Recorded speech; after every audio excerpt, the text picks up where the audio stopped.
apa kabar? Semoga selalu dalam keadaan sehat walafiat. Saya tahu banyak yang menunggu-nunggu Bung Rocky dan Bung Rocky itu baru tiba lagi di Jakarta ya dari perjalanan kelihatannya trip tuh di NTT ya. Wah, panjang banget perjalanan baru tiba di Jakarta dan kita baru sempat bikin obrolan lagi dengan Bung Rocky. Bung Rocky, selamat datang kembali di Jakarta.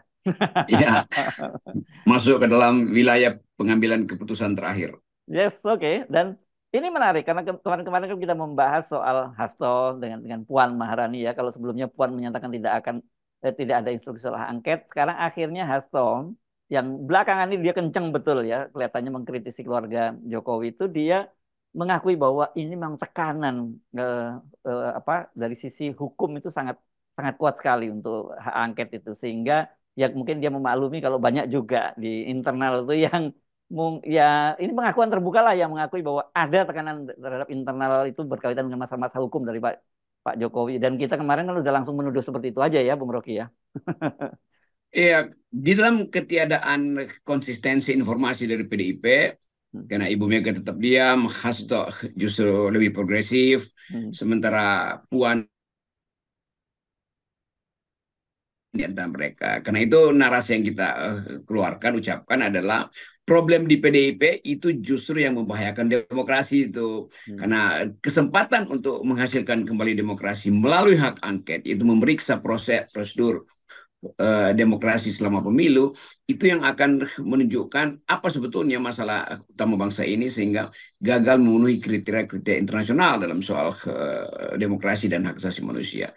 Jadi kalau kita balik lagi pada upaya kita untuk mendorong supaya Indonesia di dalam keadaan papah secara demokrasi, justru PDIP punya peluang besar untuk mengaktifkan kembali ingatan publik bahwa partai ini, PDIP itu didirikan untuk memastikan bahwa demokrasi tidak boleh tenggelam. Karena hanya melalui PDIP kita ingat pertentangan antara Ibu Mega dengan Presiden Soeharto. Dan PDIP itu dihajar habis-habisan, peristiwa 27 Juli berlanjut pada pengkerdilan PDIP, lalu PDIP bangkit menjadi partai yang dominan selama era reformasi. Nah sekarang kita lihat betapa PDIP akhirnya tenggelam kembali hanya karena tukar tambah kepentingan untuk hal-hal yang sebenarnya tidak substansial. Karena yang substansial adalah mempersoalkan kader dia sendiri yaitu Jokowi yang mengacak-acak konstitusi negeri dan melecehkan partai PDIP yang membesarkan dia. Kan itu intinya tuh. Kenapa kita ngotot? Bukan sedang ngotot, menyadarkan pada Ibu Mega bahwa Ibu Mega itu bertanggung jawab untuk pemulihan demokrasi. Kenapa? Karena yang merusak demokrasi adalah PDIP yang melalui kadernya sendiri tuh. Ya, ya, ya. Dan ini saya kira ironi, bukan ironi ya, tragedi ya buat PDIP ya. Ya, Justru ya tragedi ya. ya di era ketika kadernya berkuasa ini kan harusnya musim panen lah ya akhir masa dari Pak Jokowi itu buat PDIP begitu untuk apa ya menangkan pemilu dalam jangka panjang justru malah yang terjadi suara dia turun dan kemudian calon presiden yang dia usung juga suaranya paling kecil gitu.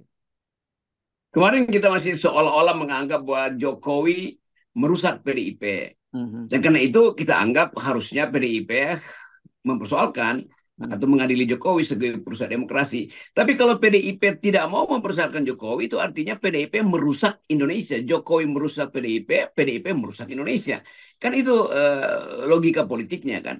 Jadi demi upaya untuk mengingatkan bahwa PDIP bertanggung jawab terhadap kerusakan demokrasi di era Jokowi, maka PDIP justru mesti membersihkan tudingan sejarah itu atau cercaan sejarah itu melalui hak angket. Kan cuma itu satu-satunya cara PDIP untuk lolos dari teguran sejarah atau bahkan catatan hitam sejarah. Bahwa di era PDIP berkuasa, di era Presiden Jokowi yang adalah kader PDIP berkuasa itu semua indeks tentang politik itu turun. Indeks partisipasi politik, indeks legitimasi, indeks hak asasi manusia.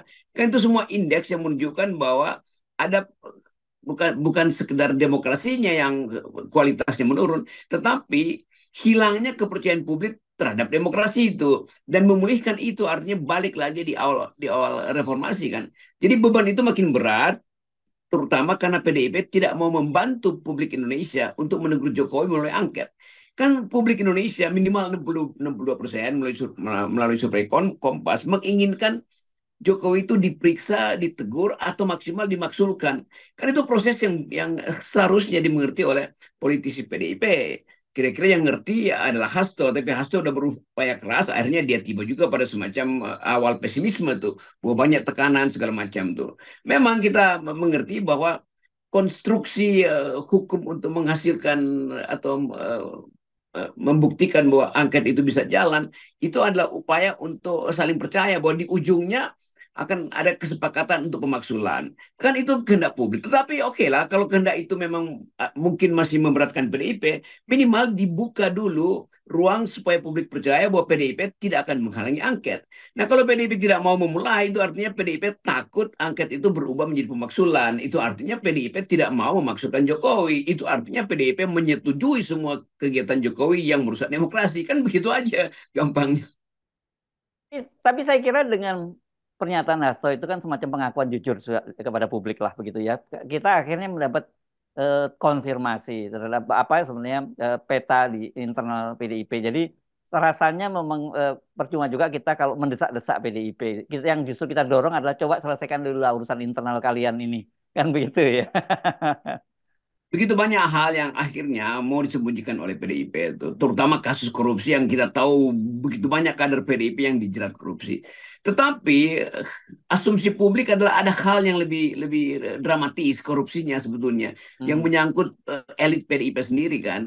Dan Hasto mungkin mencium itu dan menganggap bahwa kalau tentang saya oke, saya pasang badan. Kira-kira Hasto mau mengatakan begitu. Hmm. Karena tuduhan terhadap Hasto terutama soal apa namanya nih, Harun Masiku, Alih ya. lalu soal Puan segala macam, apalagi soal BTS kemarin itu, seolah-olah akan menjadikan Hasto itu sendirian Hmm. bertarung kan. Padahal Hmm. Hasto udah pasang badan sebagai sekjen PDIP itu. Hmm. Jadi kelihatannya bagi Hasto udah habis cara dia untuk menunjukkan bahwa dia tidak ragu. Yang ragu adalah Puan, yang lebih ragu lagi adalah Megawati itu. Jadi makin lama orang juga melihat bahwa kalau begitu Hasto mundur aja sebagai sekjen kan. Karena buat Hmm. apa dia mewakili kepentingan Wong Cilik sementara petingginya sendiri itu adalah Puan dan Ibu Mega, seolah-olah menunggu sinyal yang lebih konkret. Ya udah paling konkret adalah dukungan guru-guru besar, paling konkret dukungan LSM, paling konkret dukungan buruh kan. Apalagi yang mau ditunggu tuh.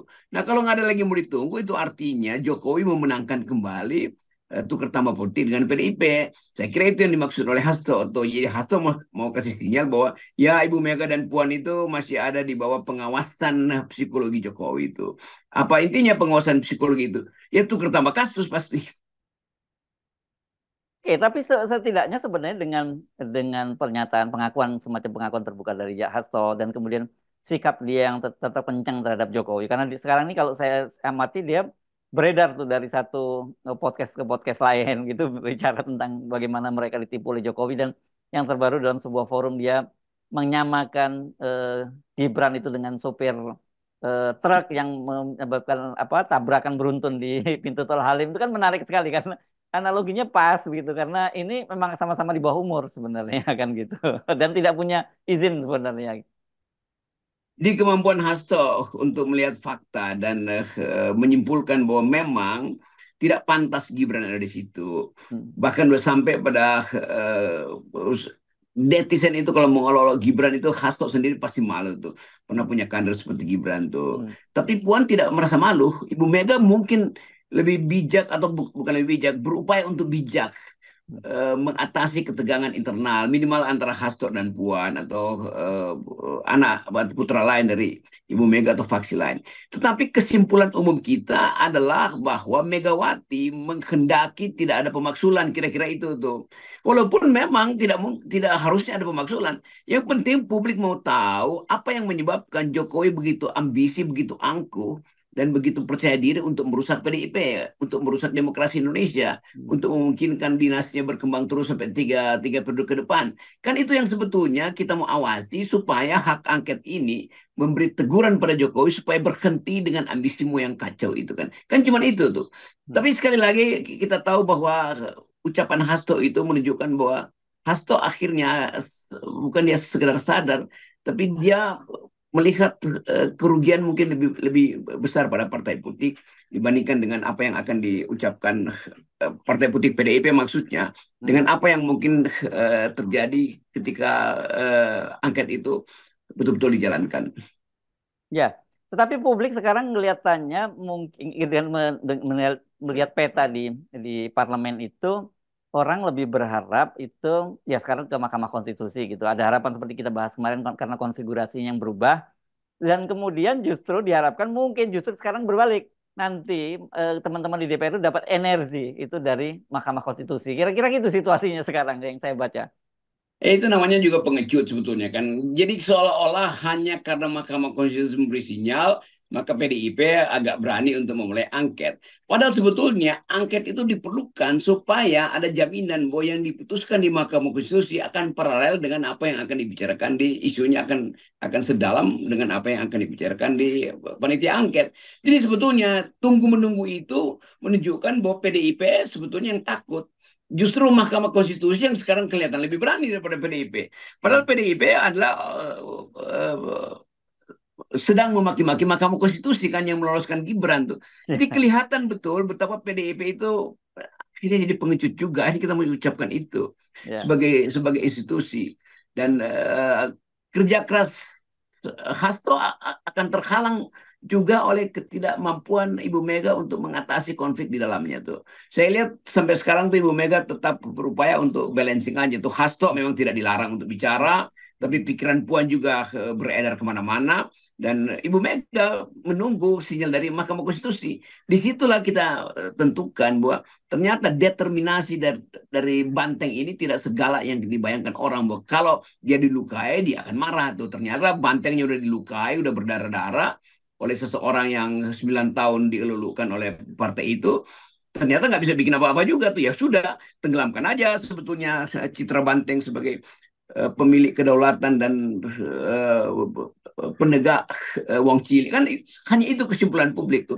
Dan sayang sekali bahwa justru di era di mana kesempatan PDIP untuk memuliakan kembali Soekarnoisme, menunjukkan kembali arah sejarah yang setara dengan yang diperjuangkan oleh Bung Karno, ternyata hilang hanya karena dua surat sprindik tentang Puan mungkin masih ada di kantong Jokowi. Ya, tetapi gini, kalau kita lihat ya, Bung Rocky, apa yang dilakukan oleh Hasto, kemudian juga pada waktu unjuk rasa di DPR itu, bahkan kemudian mereka, para anggota fraksi PDIP yang di DPR itu datang Menyambut. keluar, melakukan orasi, dan mengajak mereka bicara ke dalam ruangan di gedung MPR DPR, sebenarnya kita masih punya harapan gitu terhadap PDIP itu gitu. Hanya saja, makanya saya tadi menyampaikan, coba diselesaikan dulu ini persoalan tarik-menarik internalnya itu, kan gitu. Tetap ada lampu hijau, Mas. Kita masih lihat bahwa oke ini mungkin waktu 2-3 hari ke depan itu akan ada kesepakatan bulat akhirnya. Hmm. Karena pertaruhan Hasto itu udah terlalu jauh tuh. Ya, Walaupun saya suka jengkel pada Hasto karena dia pernah laporin saya ke polisi itu. nah, Tetapi untuk hal-hal yang dalam upaya untuk memperbaiki bangsa, saya akan mendukung Hasto tuh. nah, Jadi tetap kita butuh sebetulnya kedewasaan tuh. Bahkan mereka yang tadinya memusuhi PDIP berbalik untuk memberi semacam simpati karena udahlah ini soal PDIP bisa kita selesaikan nanti. Tetapi soal Jokowi mesti diselesaikan sekarang. saya Karena kira kalau ya. tidak tuh Jokowi akan masuk kembali dengan memberi semacam pretext bahwa PDIP aja gue taklukin, apalagi Golkar, apalagi partai-partai yang lain. Kan justru PDIP harus bantu iklim politik kita supaya Jokowi tidak dengan kapasitas dia yang tinggal tersisa itu masih mau menekan selain PDIP adalah Golkar atau P3 atau macam-macam lah. Jadi Ya, kemungkinan-kemungkinan itu bisa terjadi kalau PDIP tidak kasih sinyal bahwa dia akan habis-habisan untuk memaksulkan Jokowi. ya, dan memang waktunya kita melupakan ya perbedaan-perbedaan, bukan hanya perbedaan pertikaian kecil lah kalau kita sebut begitu ya. Karena kalau personal kita kan pertikaian kecil dibandingkan dengan negara ini gitu yang Bung Rocky ya. Untuk kepentingan lebih besar begitu ya. Dan semua energi anak bangsa ini mesti disatukan ya untuk menghadang Jokowi dan keluarganya gitu.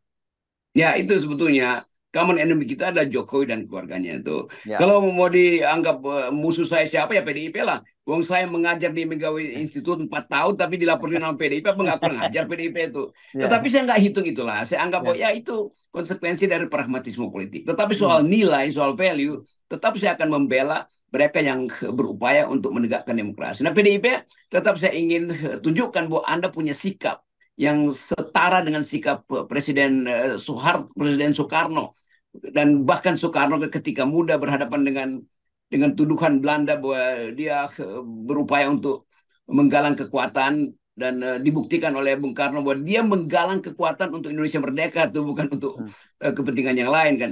Jadi otonomi PDIP harusnya masih tertinggal tuh. Karena itu saya tahan dendam saya pada PDIP. Kalau saya masih dendam sama PDIP, mah nggak bakal saya dukung PDIP ya. Mari kita sama-sama grogoti partai itu tuh. Tetapi saya menghitung bahwa musuh kita bukan PDIP, bukan Hasto, bukan Puan, bukan Megawati itu, bahkan bukan Prabowo. Musuh kita adalah arogansi dari seseorang yang diberi mandat oleh masyarakat sipil tapi berubah menjadi arogan tuh, berubah menjadi tiran, yaitu Joko Widodo. Kan itu intinya tuh, bukan Joko Widodo sebagai kepala keluarga tapi sebagai kepala negara yang tidak tahu bahwa dia itu dipilih secara demokratis dan harusnya sudah selesai ikut campur untuk membesarkan keluarganya. Kalau Indonesia ini tidak didirikan untuk sebuah keluarga. Dan itu pengalaman kita dengan Pak Harto sebetulnya. Dan Pak Harto justru kasih contoh yang baik kenapa Jokowi mau melampaui arogansi Soeharto. Itu soalnya. Berarti dari awal Jokowi itu memendam keinginan untuk jadi raja di Indonesia. Yes, oke, baik. Terima kasih Bung Rocky. Tetap 0% ya. Yes. Yes.